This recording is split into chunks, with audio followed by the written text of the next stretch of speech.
Hello again and welcome back to another one, and today we have a couple of topics to cover as seen in the title, including some that we couldn't fit into the title that we'll get to at the latter part of the video, including a question that sparked reactions from fans on if Eminem ever used ghostwriters, and we'll get to this later. And getting right to it, today we'll be starting with one that I found to be extremely hilarious, as a record store in New York reportedly posted this on IG stories that made its way to Reddit, and it goes, "To the customer that let our new employee sell him a first pressing of the Marshall Mathers LP for $35. Are you freaking kidding me? You're an experienced record collector and very obviously knew that album is worth a crap ton more than $35. In fact, I wanted that album for my own collection and wouldn't have sold it for less than $250 if not for a lot more. Please return the album to us or send us $200. Thank you."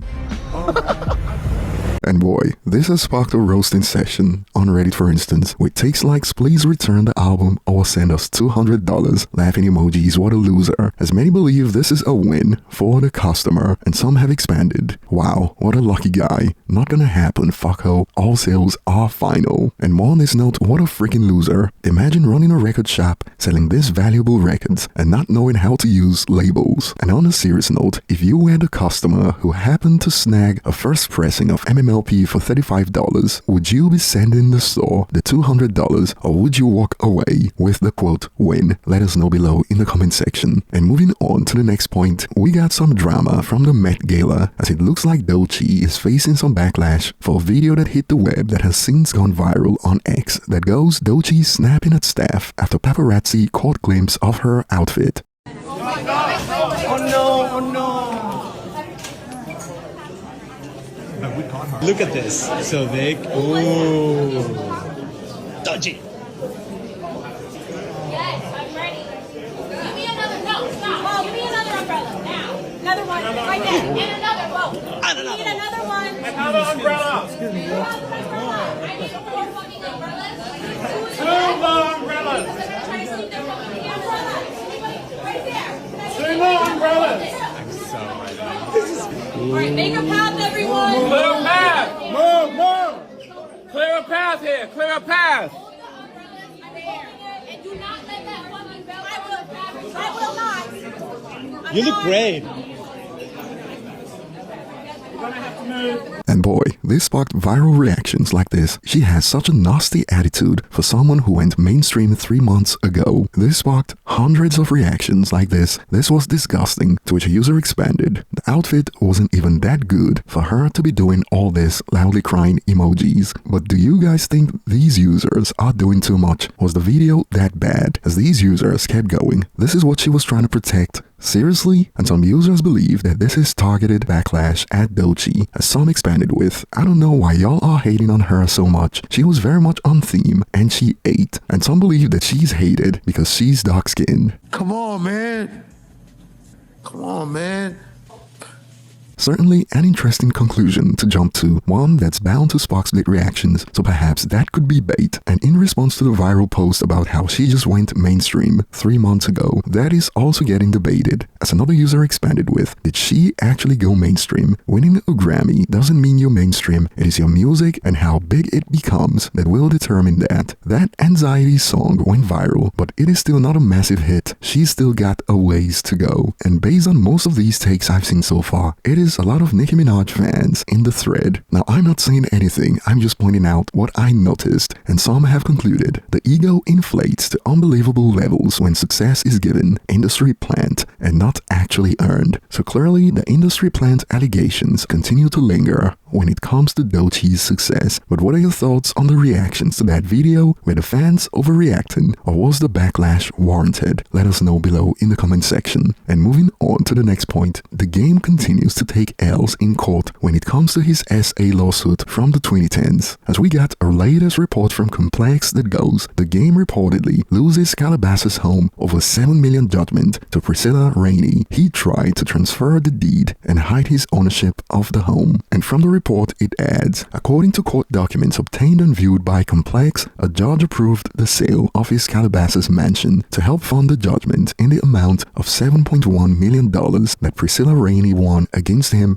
in November 2018 if the proposed sale of the dwelling is likely to produce a bid high enough to satisfy the homestead exemption and any outstanding liens or encumbrances senior to the judgment creditor's lien, while still leaving some amount available to satisfy even a part of the judgment creditor's lien, then the court must grant the application for sale. The court documents state this means that if selling the home would leave any money left over for the person owed money, the court has to allow the sale. And the report also added the mansion is currently on the housing market for $4 million, meaning that he would still owe her $3 million if it is sold at that price. The game has made it clear in the past that he doesn't plan on paying her anything, regardless of the ruling. And boy, this has sparked reactions like he did it to himself. Hope he has something else with a white ceiling. Red rose, white ceiling. You know, I ain't freestyling in a minute. Let me see, let's check it. Look, red rose, white ceiling.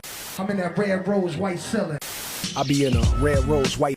And some are blown away by the fact that he's about to lose his mansion due to the SA lawsuit, hence reactions like, Jesus Christ man, lust will get you out of here. And the red rose white ceiling's jokes continued as another user concluded he about to be living in that red rose white ceiling now, grimacing face emoji. And the users who know about how he ended up in this situation to begin with are disappointed in the rapper because contrary to the headlines, he didn't actually lose the case, but she was awarded the win because he failed to show up in court, and some of those who know the details have expanded with, all he had to do was turn up to the court case and she would have let it slide when being a knobhead doesn't work out. And years later, the game tried to make an excuse of how he was occupied, and that was the reason he couldn't turn up to court. But like the saying goes, he made his bed. And moving on to the next point, we got a clip of Joe Budden in a sit-down with Candace Owens, the same Candace Owens who got roasted on Eminem's new album that sent her into a spiral about how Eminem was using her for clout. Well, the interview went viral on social media a few hours ago that showed Candace Owens telling Joe Budden that it is a deliberate decision for record label executives to push artists like Sexyy on the black community, as she's convinced that this is targeted at the community. Check out a snippet from the Joe Budden podcast. Sexyy picked up, now her music is everywhere. Does that feel artificial to you at all? So I was interested. I was like, who signed her? Because if you're a person and you're walking around and you can sign anybody and you got the money to sign them, you're gonna tell me that's what stood out? Or is that intentional? It's intentional, of course. Of course it's intentional. Of course it is. And that's what I'm trying to make Black America aware of. That is intentional. Somebody's making that decision. That means somebody turned down a Chris Brown, turned down a Michael Jackson, turned down a Lauryn Hill, and said, that's the one I want to sign and make her bigger. And when I looked into it, who did that, boy, was I shocked to learn that it was a combo team. But one of the men was a black man who certainly doesn't listen to Sexyy. He's married to Stephanie Shepard, who's Kim Kardashian's former assistant, and talking about his childhood and how he grew up in a two-parent household and, you know, everything's chummy. And I'm just like, and you're the guy that's like making the decision to sign her? Okay. Apple tech exec, and you decide to artificially make this happen? Okay. I'm interested in who owns companies. That's the first thing I always want to look up. Who owns it? Because the rappers aren't making the decisions. They're like, oh, yay, I'm getting signed, amazing. Who makes the decision to put Cardi B on the Grammy stage to perform WAP? Oh, love Cardi B. Great, fine. I think she's by the way, this never gets any play, so I'll say it again. When I first was introduced to Cardi B, my cousin that you just met, I was sick at home, and she made me watch Love and Hip Hop. The show is hilarious. Cardi B was a star. She just was. She had the it factor. You can't describe what it is, but you know it when you see it. Mm-hmm. She was very funny. She was self-deprecating. I have said these things about Cardi. You will never find this anywhere printed. And I didn't. Yeah, exactly. Anywhere printed, because they don't care, right? It's all about making people think. I need Cardi B to evolve now, because now you have a platform, and you put out a song like WAP. And when I read the lyrics, the full lyrics, not the what's playing on the radio, I can't even believe. I couldn't. Oh, Candace, No. I'm not gonna stop because it offended me this much. Give me one oak Candace on this. What do you mean? I want to hear what one oak Candace thinks about this. I never would have been okay with it. It's way too, that's why the freaking tweets are going way downhill, right? Like One Oak Candace was not listening to WAP, okay? What was playing on One Oak in 2011? I mean, come on. Music is going downhill fast. Because you could say the closest you could get to that, and I didn't listen to her music, was Trina. Would they have allowed her to perform on the Grammy stage when we were growing up? No is the answer. No is the answer. Because the Grammys are supposed to be family friendly. And so when they're making a decision to say this is who we're putting on the stage, that is a conscious decision that has been made by execs. So we're gonna put Taylor Swift for white America. Who are we gonna put for black America? That's a decision being made in a boardroom. Mm-hmm. And I want people to understand that.